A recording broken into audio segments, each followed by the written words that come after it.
Hello and welcome to the On Deck podcast presented by LineStar. We got another week of baseball on our hands once again, as will be happening with football going on Mondays and Thursdays. I will likely be going solo, so let's just jump right into it today. We'll go to our projection page, over to good old baseball here, and start off with our high-owned pitchers for the day. And the highest owned guy we have is Spencer Strider. Should be no surprise. He has been electric. He is great. He has the highest upside as anybody on the slate, and we have, like he had against Colorado, 16 Ks, followed up by 9 Ks. Strider is unreal. He legitimately has a case to make for Cy Young if he keeps up what he's doing and he has more of those real high K games. Anyways, talk about Strider a little bit. Like I said, high upside, 38% K rate. You're not going to find higher on today's slate. The combined K rate of 34% is extremely high. No surprise that he is the highest owned guy on tonight's slate, and it is for good reason. He has been unreal. So his ownership, almost 43% on DraftKings. It's 40% on FanDuel. And next we have Chris Bassett for the Mets. Now, I do need to talk about the weather here a little bit. There is some storms in the area. There's delays possible. So pay attention to weather as we get a little closer to the slate, because his ownership may change dramatically. And if it looks like there could be delays, he may not go as late into a game as he normally would be. So just know that before you are selecting him for your DFS lineups. And now let's kind of dig into the matchup a little bit. He versus righties, Cubs strike out almost 27%. They have a low under 300 WOBA. We are in a pitcher-friendly park, so there's a lot to like here about Bassett. He's also been decent against the Cubs, however, a very small sample size. But the Vegas run total is really why everybody's going here. It is a measly 3.2 runs. And Bassett, he's been great, 2.62 FIP over his last 5 starts. The one thing with him is he doesn't have huge K upside. So that is the downside to using Bassett. He is expensive, and he just doesn't have that K upside like Strider. So I would not be surprised if Strider's ownership is quite a lot higher and Bassett's maybe slightly lower, just because salary-wise they are similar but way more upside with Strider. So next we have Framber Valdez. One last thing with Bassett, 41% DraftKings, 38% FanDuel. Framber Valdez here, we have 38% on DraftKings, and he's 14% on FanDuel. So on FanDuel, you are getting a little bit of a savings on ownership here. And Framber has been great. Not only is Framber great, the Tigers aren't that great. However, they are much better versus lefties than they are righties. 330 WOBA is okay. They only strike out at 21%. Framber, however, has been electric lately. Perfect lineups in 4 of the last 5 games. He has been good. If you take a look at his numbers here, 3.14 FIP over the last 20, 2.7 over the last 5. 28% K rate over that for the last 5. So that's really why he's had the huge upside. He has faced the Rangers 3 different times over those last 5 games, and he lit them up every single time. So that is a big reason why his K rate is a little bit higher. He obviously likes to face the Rangers, but he has a 24% K rate over the last 20. So he still does have some strikeout upside. 24% combined K rate here, so it is something to take of note. He is in a good spot. There's a run total of 3.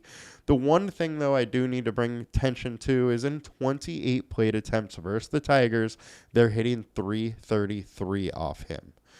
Now, they kind of got to him a little bit back in 2018, and outside of that, haven't done too much. 2021 he gave up 3 runs, and earlier this year he gave up 2. So they have hit him. They haven't hit him that hard, but it is something to, bring your eyes to. We do have a 5-star alert rating and a nice projection for him today. So now let's get into our low-owned pitchers. Some possible pivots we could have off some of these high-owned guys. Now, I'll start by John Gray. I just think he's going way too low-owned at 4.7% on DraftKings and 2% on FanDuel. Gray is a pitcher we have seen. He has very good upside, and he's facing a Miami lineup that is just kind of meh. 3.01 WOBA versus righties, 22.4% K rate, and a 131 ISO. So it's not a great offense. We have a 26% combined K rate, so we have some really good upside here, better upside than, maybe a guy like Bassett, who has a fairly low combined K rate today. But Gray's been a solid pitcher, 3.77 FIP over his last 20 starts, 3.69 over his last 5, 29.7% K rate over that time. The one thing, though, we do have to talk about, and this is the reason that Gray is going so low owned, is he has not pitched since August 1st in the major leagues. He did deal with an injury. He is back now, so we aren't totally sure how far he could go into the game. If he gets his full allotment of innings, of pitches, then he's in a great spot. So just pay attention to news here. If you see that Gray is going to get close to his full workload, you're going to want some of him. Next, let's go to the good old Tyler bump. So Tyler Anderson coming in at 12% owned on DraftKings and 2% on FanDuel. He's facing a Arizona offense that, quite frankly, just is not that good versus lefties. 2.87 WOBA, 128 ISO. Those are both very low numbers. 22.4% combined K rate for Arizona versus lefties. Again, none of that is very good. The one worry with him is he is averaging a little bit less fantasy points when he is away versus when he's home. But Anderson's been good all year, 3.4 FIP, 3.8 over the last 5 games. The one thing with him is the K upside. He does not have a ton of K upside. We've seen that with a lot of the pitchers today. So just keep that in mind if you do want to use him. And he does have a little bit of sketchy StatCast data here. 50% fly balls, 37% ground balls, but not a lot of hard contact and a lot of soft contact. And that's really what I like to see. However, he is allowing some barreled balls. He has been a bottom 20% pitcher in barreled balls allowed over the last month.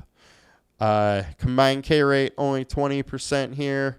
The BVP number, Arizona's done decently versus him. However, he has done really well against Arizona this year, and that is really why I wanted to bring him up. He is over 26 points on DraftKings for 2 slates in a row.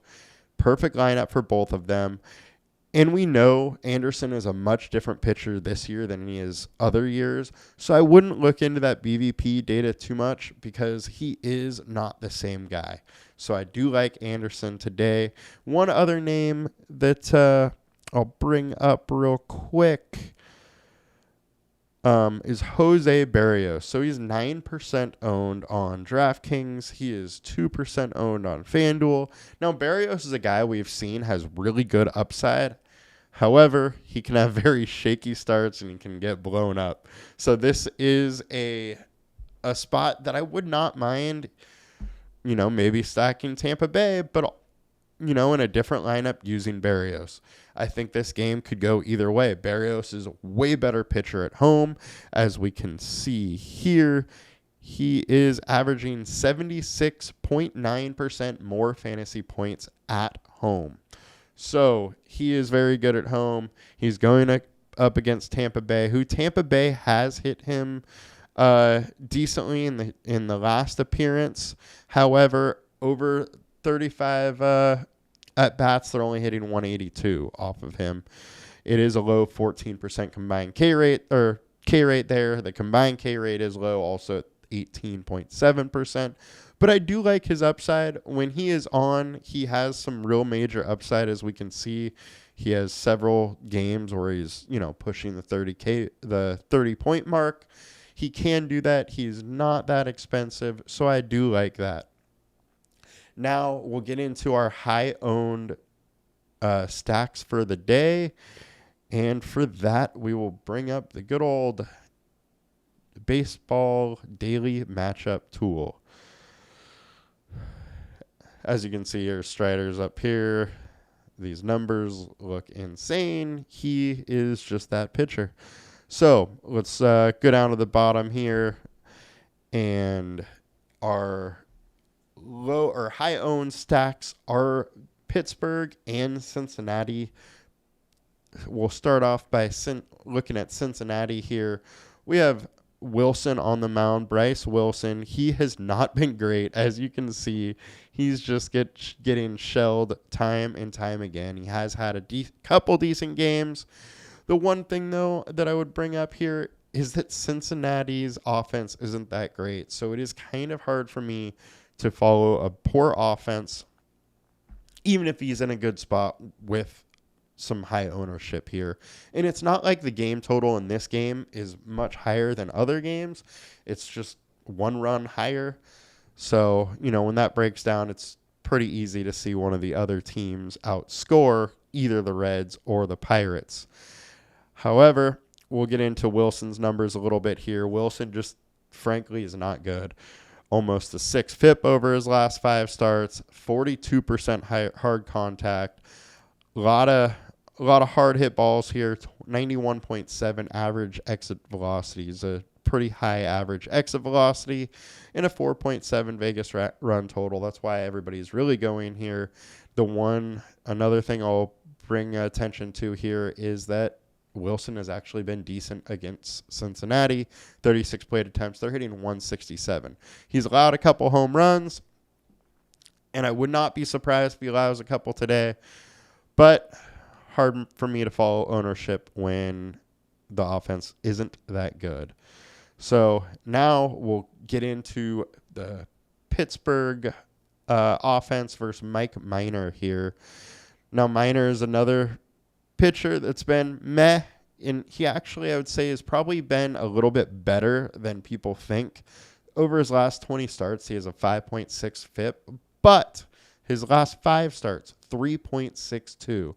I know last time he pitched, I talked about possibly using him as a risky, cheap pitcher, and it did all right at his salary here. But in this instance, we're talking about maybe stacking against him.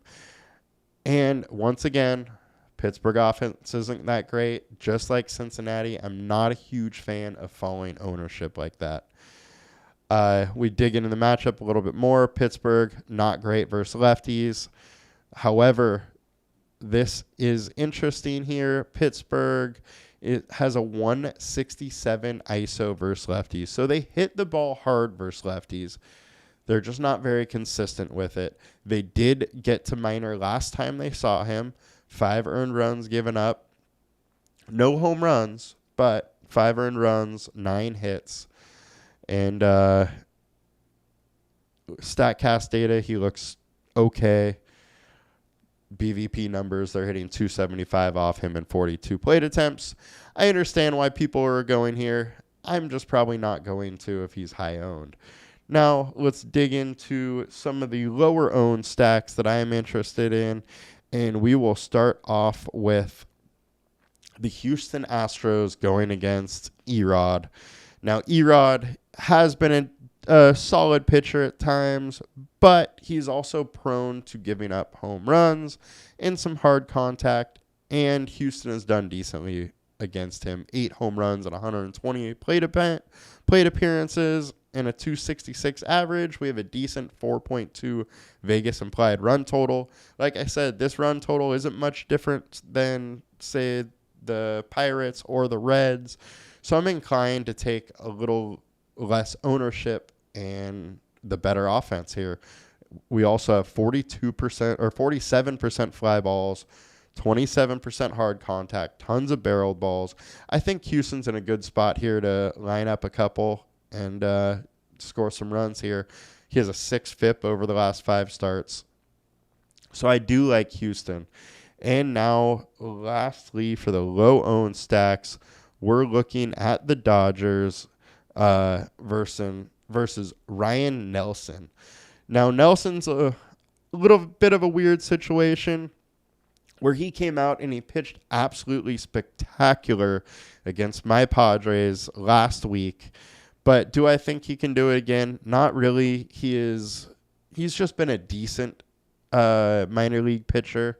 He is not a super high prospect. And this Dodger lineup is just so dangerous against righties. 209 ISO is just incredibly high. 340 WOBA. We got games in Chase Field. And this is the stuff that I'm really scared about with Nelson is he's allowing 56% fly balls, 28% hard contact. That's just not going to play that well against this Dodgers team.